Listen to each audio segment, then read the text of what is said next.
একজন কলা বিক্রেতা ৫ টাকা পিস দরে কলা বিক্রি করছিল। প্রচুর বিক্রি হচ্ছিল, মানুষ নিচ্ছে আর ছিলে ছিলে খাচ্ছে। এটা দেখে বিক্রেতা ভাবলো, যদি কলাগুলো ছিলে রাখি তাহলে ক্রেতাদের ছিলতে কষ্ট হবে না এবং ছিলে দেওয়ার কারণে দামও বেশি পাবো। তখন সে কিছু কলা ছিলে তার দাম ধার্য করলো ৬ টাকা পিস। এখন ক্রেতারা এসে তার কাছে দাম জিজ্ঞাসা করলে সে বলছে এগুলো ৫ টাকা আর শিলাগুলো ৬ টাকা। দেখা গেল ক্রেতারা তখন ৫ টাকা দরের কলাই নিয়ে যাচ্ছে। সে ভাবলো যখন কম দামি কলা থাকবে না তখন দাম বেশি দিয়ে নিয়ে যাবে। এক সময় ৫ টাকার কলা সব শেষ হয়ে গেল।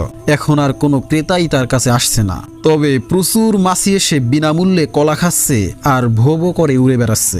এখন সে ভাবলো দাম কমালে মনে হয় বিক্রি হবে। সে দাম কমাতে কমাতে ০ টাকায় চলে গেল। তবুও কেউ কলা নিল না। দিনের শেষে সেগুলো ড্রেনে ফেলে দিল। যেই লোক আবার ড্রেন পরিষ্কার করে সে ওই সময় বাজারে টাকা তুলতে এসেছিল। শিলা কলাগুলো তার নজরে পড়ে গেল। সে বলল, ভাই এত আবর্জনা করলে আমি পরিষ্কার করতে পারবো না। অনেক কথার পর সে কিছু টাকা দিয়ে বলল, কিছু মনে করো না ভাই, দয়া করে পরিষ্কার করে দিও। শোনো মেয়েরা, আমি মূলত কোনো কলা বিক্রেতার গল্প শোনাতে আসিনি। বর্তমান যুগের মেয়েদের অবস্থার কথা বলছি। বর্তমান যুগের মেয়েদের অবস্থা ঠিক এই রকম। আগেকার মেয়েরা পর্দা করে চলতো, তাই তাদের টাকা দিয়ে সম্মানের সাথে নিয়ে যেত। এখন এরা কলার মতো খোলা থেকে দাম বাড়ানোর প্রচেষ্টায় আছে।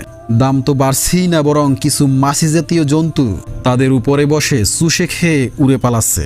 আর এরা নিজেদের দাম বাড়তে গিয়ে এতটা কমে যাচ্ছে যে এদেরকে লক্ষাধিক টাকা দিয়ে পার করাতে হচ্ছে।